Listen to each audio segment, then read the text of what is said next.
अस्सलाम वालेकुम dear students, welcome to my YouTube channel Professor Physics. और आज बेसिकली हम फर्स्ट ईयर का चैप्टर नंबर 1 स्टार्ट करने जा रहे हैं, मेजरमेंट्स। और इसमें जो हम पहला टॉपिक डिस्कस करने जा रहे हैं वो है हमारे पास इंट्रोडक्शन टू फिज़िक्स।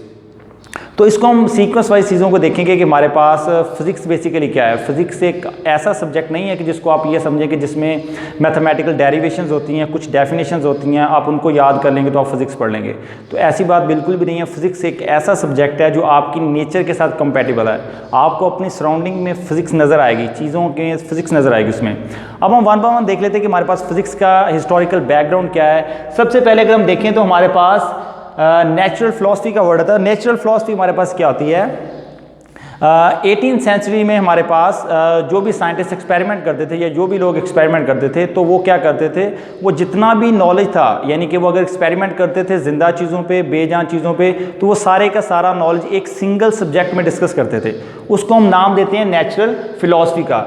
तो इससे ना हमारे पास एक सिंगल सब्जेक्ट में अगर हम देखें तो हमारे पास बहुत ज़्यादा नॉलेज आ रहा है। लेकिन आप कर दिया क्या, उन्होंने इस सब्जेक्ट को दो में फर्दर डिवाइड कर दिया, और एक को हम बोलते हैं फिजिकल साइंसेज और दूसरे को हम कहते हैं बायोलॉजिकल साइंसेज। अब बेसिकली फिजिकल साइंसेज हमारे पास it deals with the non living things, और बायोलॉजिकल साइंसेज होती है deals with the living things, यानी कि जिंदा चीज़ों के बारे में आप जो भी एक्सपेरिमेंट करेंगे वो सारे के सारा नॉलेज जो होगा वो बायोलॉजिकल साइंसेज के अंदर डिस्कस किया जाएगा, और बेजान चीज़ों यानी कि नॉन लिविंग थिंग्स के अंदर आप जो भी चीज़ें डिस्कस करेंगे, उनके ऊपर एक्सपेरिमेंट करते हैं, थ्योरीज बनाते हैं, तो वो सारे का सारा नॉलेज हम फिजिकल साइंसेज में डिस्कस करेंगे।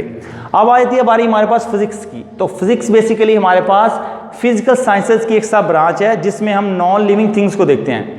और सबसे पहले अगर हम बात करें तो फिजिक्स क्या है, इसकी डेफिनेशन है, it is a branch of science in which we deal matter, energy and their relationship. अब दो चीज़ें हमारे पास, matter, energy and their relationship. अब बात करें तो हमारे पास जो मैटर होता है, हर वो चीज़ जिसका मास होता है, या फिर वो ऐसी चीज़ जिसका मास हो और वो जगह ऑक्यूपाई कर रही हो, कोई जगह ऑक्यूपाई कर रही हो, जस्ट लाइक हमारे पास दिस वन, ये हमारे पास बोर्ड मार्कर है, इसका कुछ ना कुछ मैस है। अगर इसको मैं अपने हाथ पे रखता हूँ तो डेफिनेटली ये कोई ना कोई स्पेस ऑक्यूपाई कर रही है, कोई ना कोई जगह घेर रही है, तो ये एक मैटर है।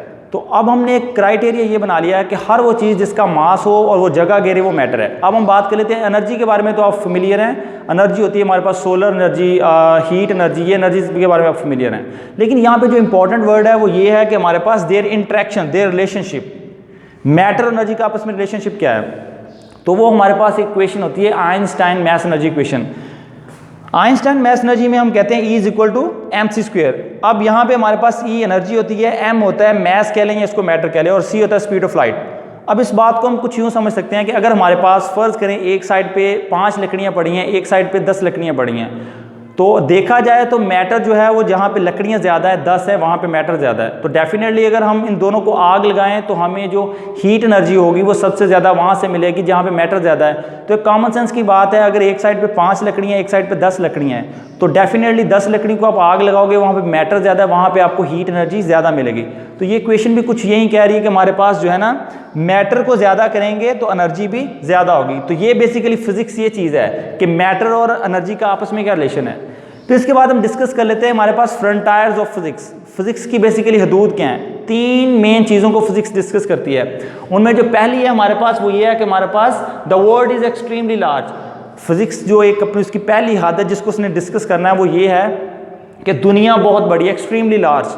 अब इसकी मिसाल क्या है, द यूनिवर्स इटसेल्फ, कायनात जो है वो बजाते खुद इसकी एग्जाम्पल है कि दुनिया बहुत बड़ी है। आप देखें तो फिजिक्स इस चीज़ को भी डिस्कस करती है, इन बड़े लेवल की चीज़ों को भी डिस्कस करती है।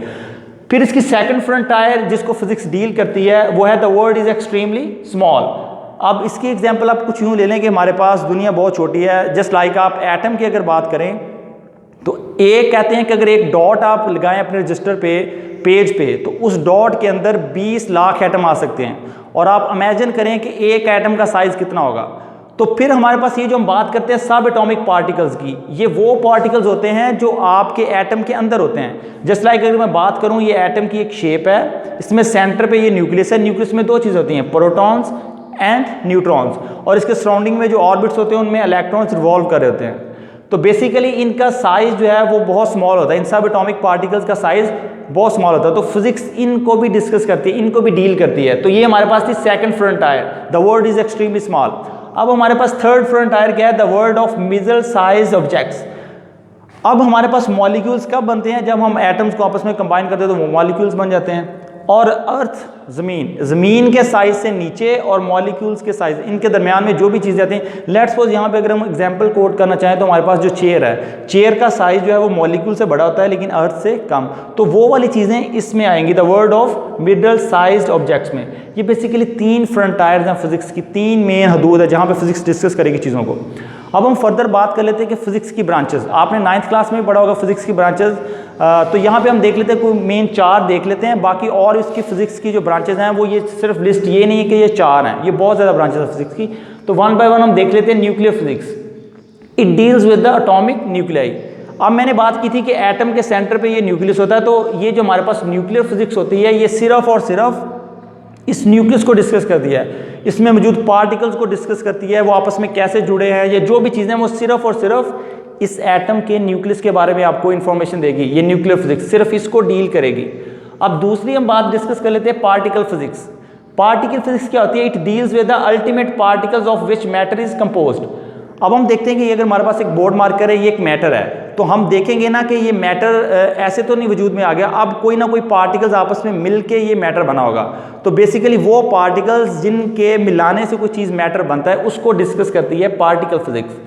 अब हम बात करते हैं रिलेटिविस्टिक्स मैकेनिक्स की। यहाँ पे एक वर्ड जो है ना मैकेनिक्स, मैकेनिक्स बेसिकली हमारे पास फिजिक्स की वो शाख होती है जिसमें आप मोशन को डील्स करते हो, चीज़ें मूव करती हो, उनकी हरकत को डिस्कस करते हो। तो यहाँ पे हमारे पास रिलेटिविस्टिक्स मैकेनिक्स हमारे पास फिजिक्स की वो ब्रांच है जो इन चीज़ों की मोशन के बारे में आपको बताती है जिनकी स्पीड ऑफ लाइट के बिल्कुल करीब हो। It deals with the motion of objects approaching that of speed of light, रोशनी की रफ्तार। अब आपको पता है कि स्पीड ऑफ लाइट होती है हमारे पास 3 × 10⁸ मीटर पर सेकंड, यानी कि हम कह सकते हैं 30 करोड़ मीटर फासला लाइट तय करती है 1 सेकंड में। अब ऐसी चीज़ों की मोशन जो इस स्पीड के करीब करीब है उसको हम किस में डिस्कस करते हैं? रिलेटिविस्टिक्स मैकेनिक्स में। अब हमारे पास यहाँ पे आपकी फर्स्ट ईयर बुक में जो लास्ट ब्रांच लिखी है वो हमारे पास सॉलिड स्टेट फिजिक्स।